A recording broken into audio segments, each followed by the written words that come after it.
গাছে গাছে থোকায় থোকায় ঝুলছে লাল টুকটুকে লিচু, রসে টসটস পাকা লিচুর স্বাদ নিতে মৌমাছির আনাগোনা।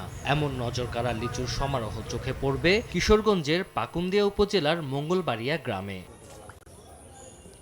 গ্রামের নাম মঙ্গলবাড়িয়া, গ্রামের নামেই লিচুর নাম।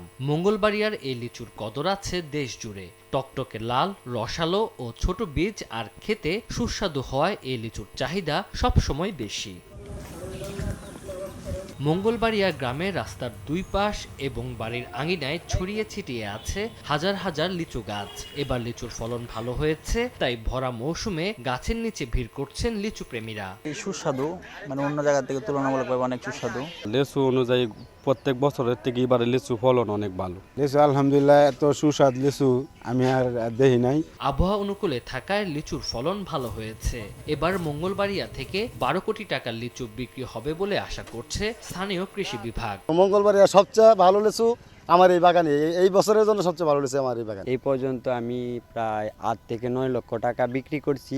আমরা আশা করছি চলতি বছরে আমরা প্রায় 12 কোটি টাকার লিচু আমরা এই এলাকা থেকে বিক্রি করতে পারবো। প্রচুর মানুষ এখানে লিচু খেতে আসেন, তারা অন স্পট লিচু কেনেন এবং এই লিচুগুলোর প্রত্যেকটি প্রায় আমি বলবো শতভাগ লিচু কিন্তু অন স্পট বিক্রি হয় ভোক্তা পর্যায়ে। বাজারে এই মঙ্গলবারের লিচু খুব একটা যায় না, যাওয়ার প্রয়োজন পড়ে না আসলে। মঙ্গলবাড়িয়া গ্রামে বর্তমানে ছোট বড় 10,000-এরও বেশি গাছ রয়েছে। সময় সংবাদ, কিশোরগঞ্জ।